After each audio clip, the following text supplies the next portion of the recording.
Accounting for goodwill is a key part of business combinations and is therefore regularly examined as part of the financial reporting exam.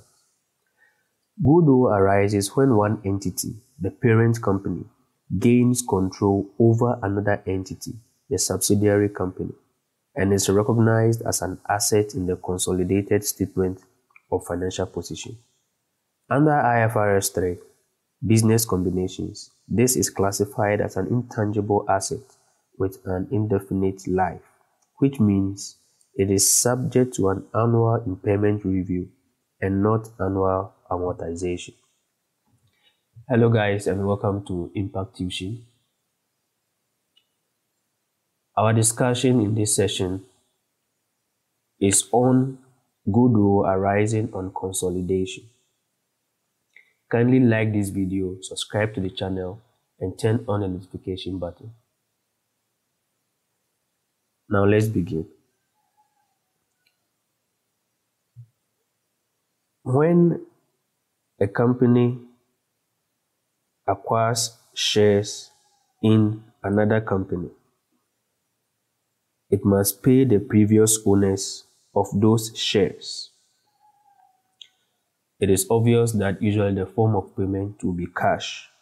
So in such a situation, the entries the parent will make in its own books of accounts would be this: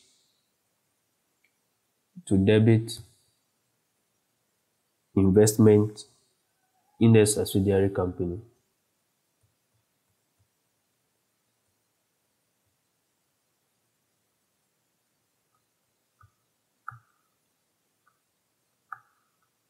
at cost, and then credit either bank or cash.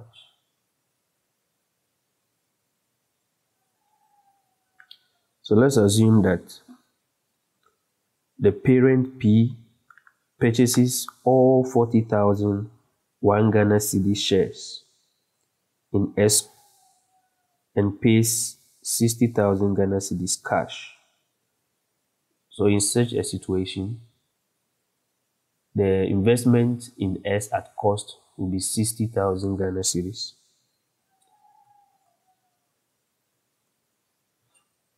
And then it was paid in cash or bank, so the credit entry will be 60,000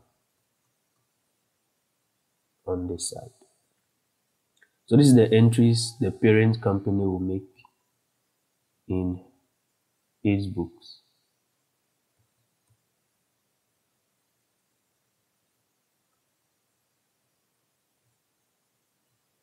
Okay.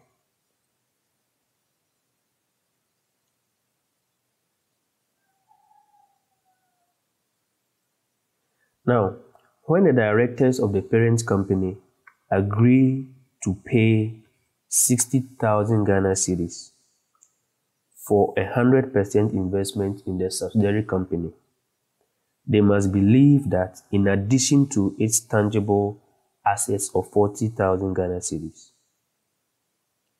the subsidiary company must have intangible assets worth 20,000.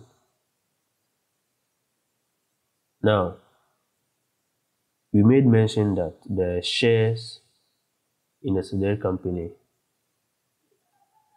1 Ghana cedi, 40,000 shares, which should give us 40,000 Ghana cedis. But parent paid 60,000. So in addition to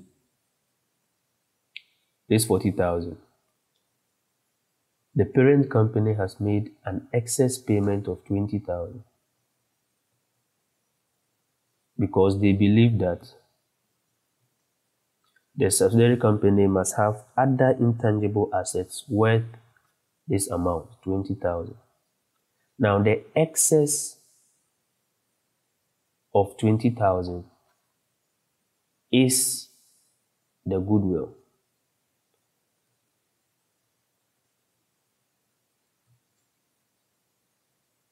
This is a simplified example. So, goodwill is the excess of the amounts transferred. plus the amount of non-controlling interests over the fair value of the net assets of the subsidiary. The parent company paying an amount in excess of the net assets, which is 40,000,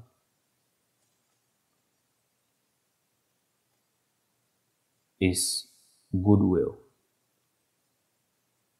In this example, we assume that the subsidiary company has no pre-acquisition profits or reserves. And let's look at what the case would be if the subsidiary company had pre-acquisition profits.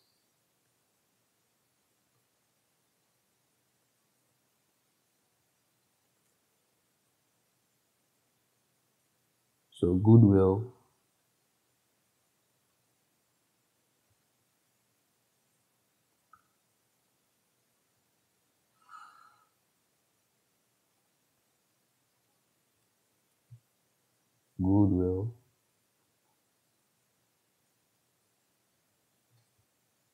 and pre-acquisition profit.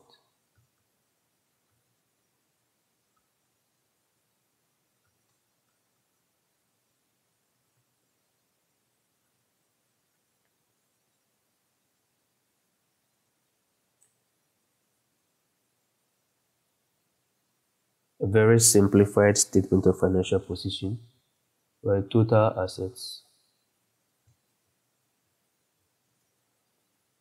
48,000 Ghana cedis.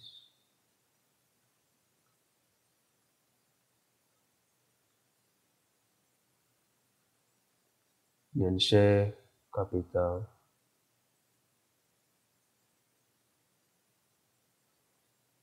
40,000 and retained earnings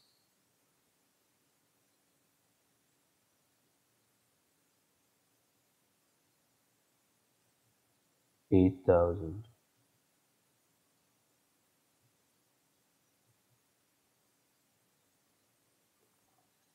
Right.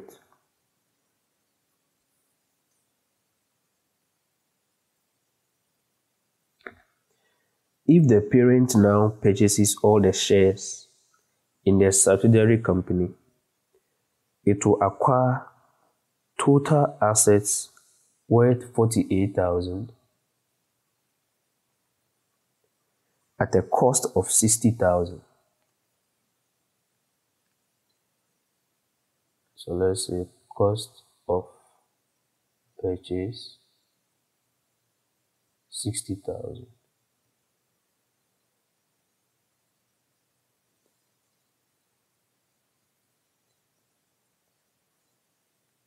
The difference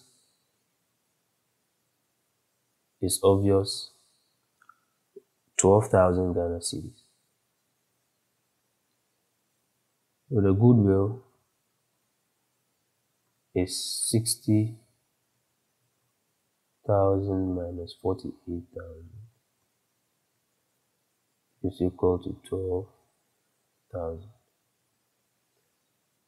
This is the goodwill. It should be apparent that any earnings retained by the subsidiary prior to its acquisition by the parent must be incorporated in the cancellation process so as to arrive at a figure for goodwill arising on consolidation.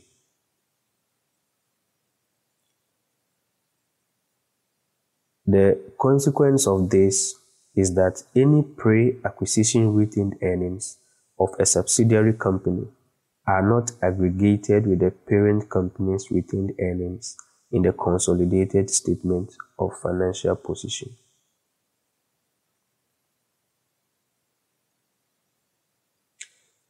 Good.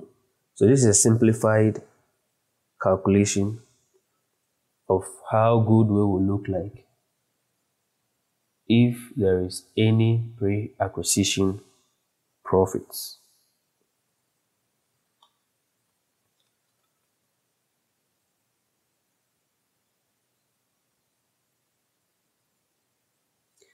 Now the subsidiary may also have share premium or revaluation surplus balances at the acquisition date. These will be brought into the goodwill calculation along with other pre-acquisition reserves. Any post-acquisition movement on these balances will be split between the group and NCI in cases where the subsidiary is not 100% owned. Right.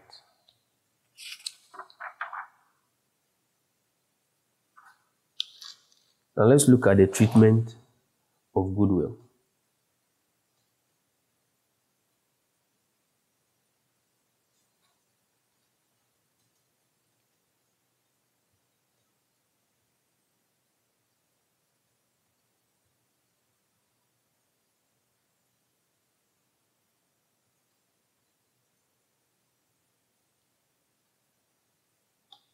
We have already mentioned that goodwill is the excess of purchase consideration over the net assets acquired.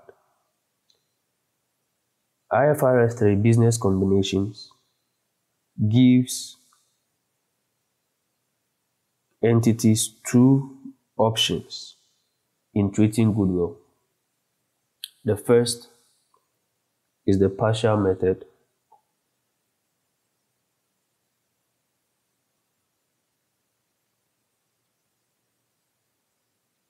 and then the second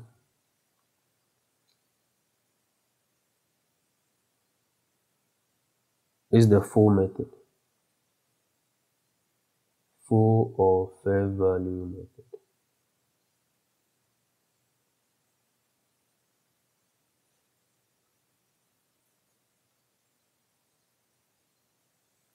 We must note that where the partial method is used, the goodwill obtained is for the parent only.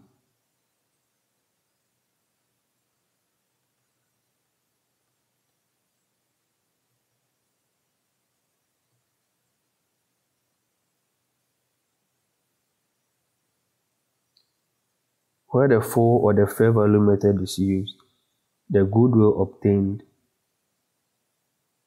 is for both the parent and NCI.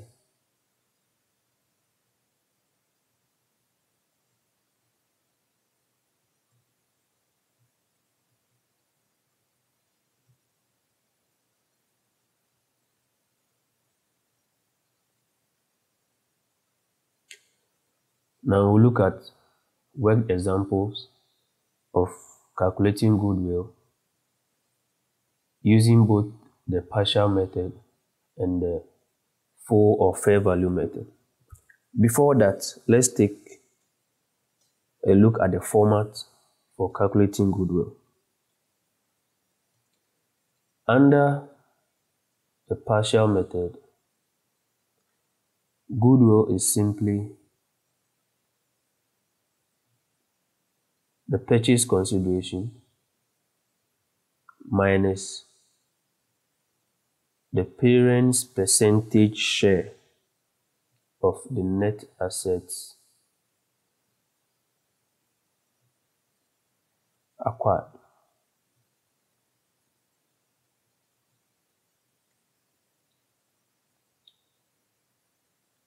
Under the full method, goodwill is the purchase consideration plus the fair value of NCI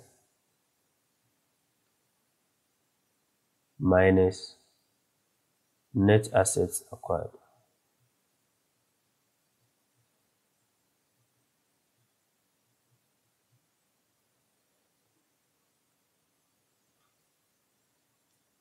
Now let's look at some worked examples.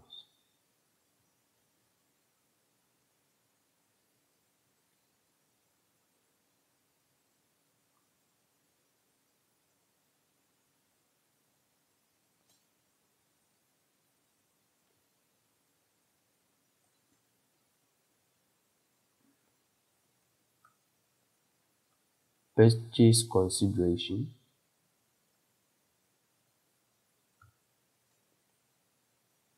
500,000 Ghana cedis.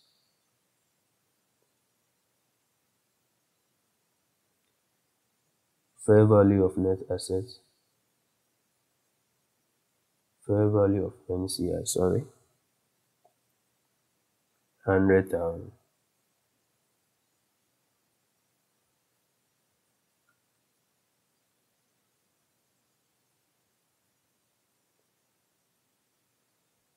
Net assets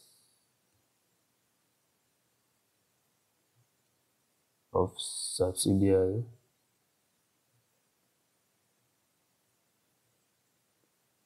400,000.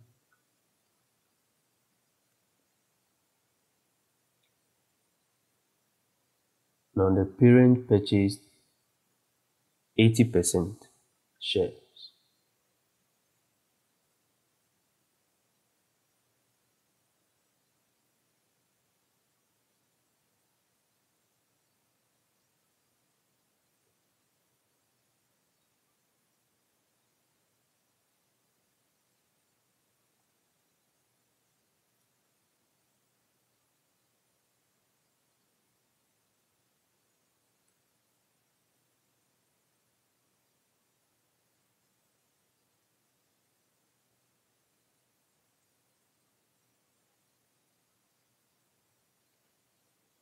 Right. Now we have an extract like this.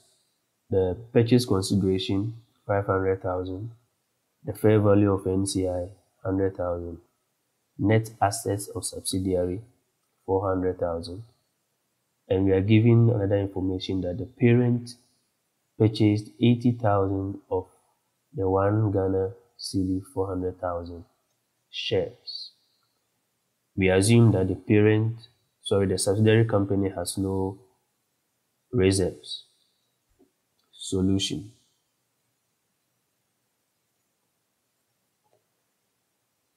Using the partial method,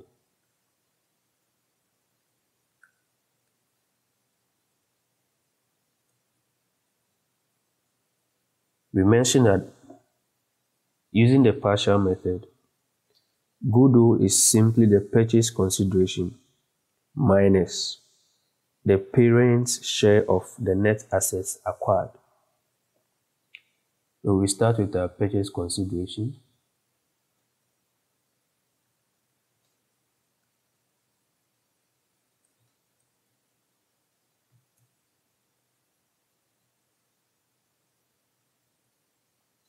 Consideration transferred by the parent is 500,000.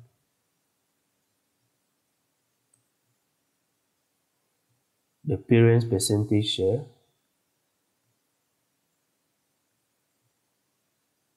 is 80% of 400,000 Ghana cedis, which is 80% of the net assets acquired, giving us 320,000.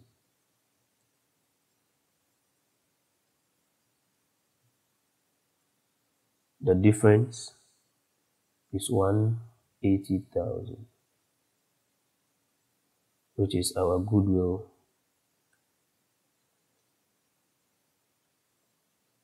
at acquisition.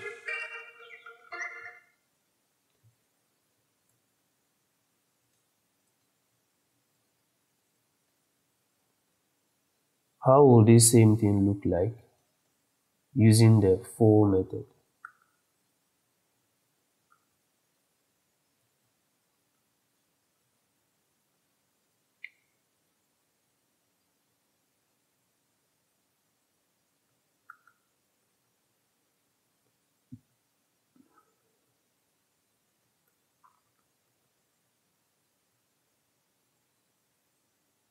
Using the full or fair value method, goodwill is calculated in this manner. We have our consideration, which is 500,000. Fair value of NCI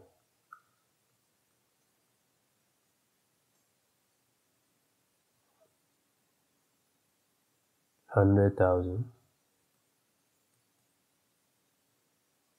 This gives us 600,000.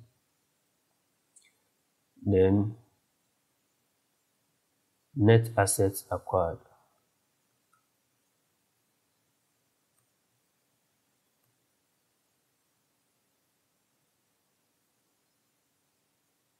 This one, 400,000.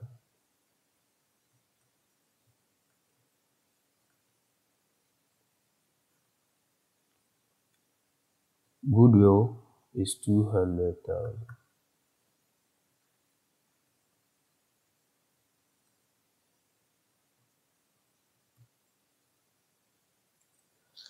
Right. So this is calculation for goodwill using both the partial method and the full method. We mentioned earlier that using the partial method, the goodwill is for the parent only. So we see that the excuse me, the goodwill for both methods are different. The goodwill for the partial method is lower than the goodwill for the full method because the full method includes the goodwill for both the parent and the subsidiary. So this is how goodwill is calculated using both the partial and the full method. Now let's look at the treatment of goodwill.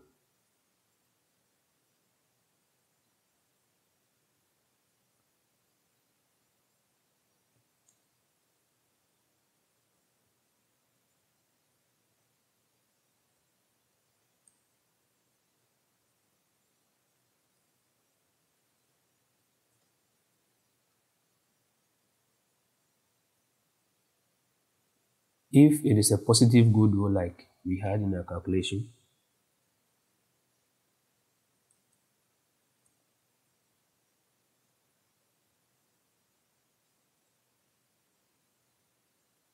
we capitalize excuse me, we capitalize the goodwill as an intangible asset.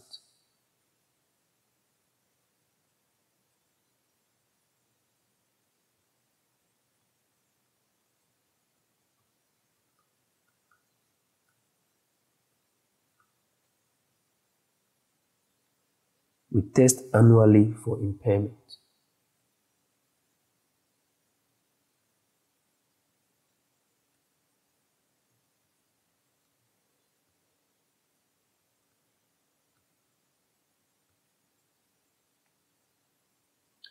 Now we should note that the goodwill is not amortized.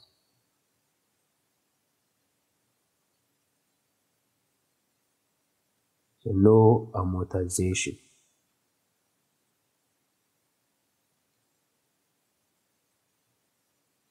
And we should also note that where there is impairment, it is accounted for based on the method used to calculate goodwill.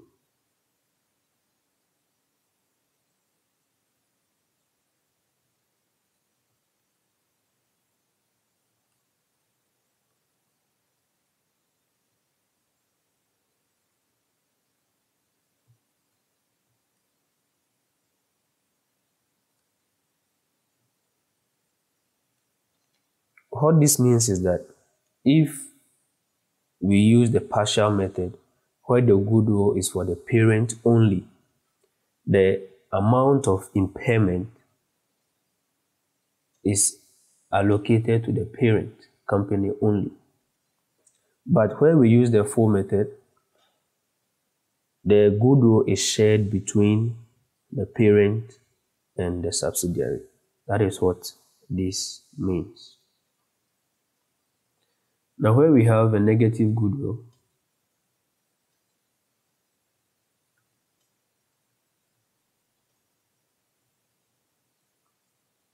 or a gain on bargain purchase,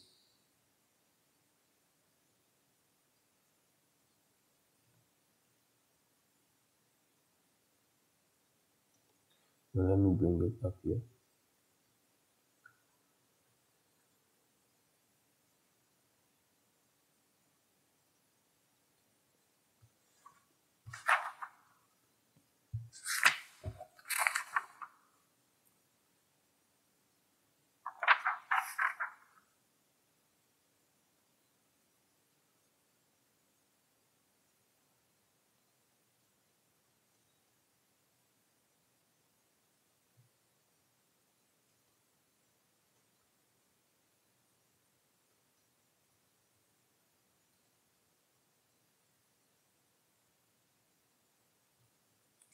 Negative goodwill.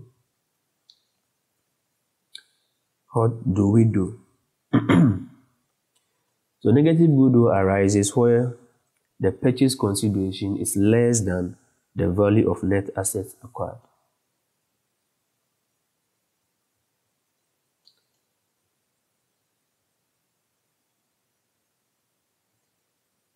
Less than value of net assets acquired.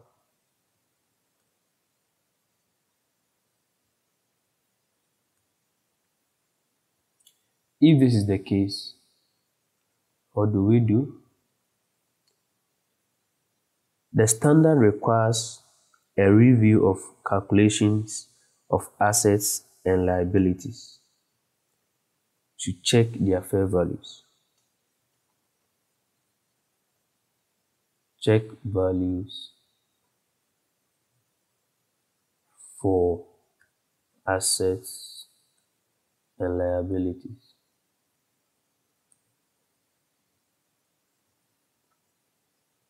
If we are satisfied that the values of the assets and liabilities we acquired and assumed at acquisition is correct and okay, then we write off the negative goodwill to income statement.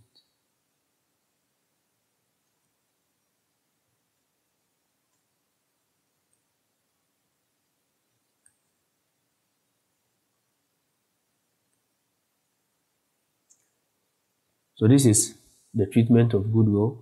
If it is a positive goodwill, we capitalize as an intangible asset, then we test annually for impairment. Goodwill is not amortized because it is treated as an intangible asset with indefinite life. And then the method, it is accounted for based on the method used to calculate goodwill. If we use the partial method, the whole amount of impairment is allocated to the parent company. But if we use the fair value or the full method, the impairment of goodwill is shared between the parent company and the non-controlling interest. In situations where we have a negative goodwill or a gain from bargain purchase, we check the values for assets and liabilities. If we are satisfied that they are correct, then we write off the negative goodwill to income statement. Right. So in this lesson, we've discussed goodwill and pre-acquisition profits. We've looked at the determination of goodwill using both the partial method and the full method. We've also looked at a worked example using both methods, and then we ended with the treatment of goodwill, where goodwill is positive and negative. Please leave your comments, your questions, and contributions. Let's get interactive. In our next video, we will discuss the forms of purchase consideration. See you in our next video.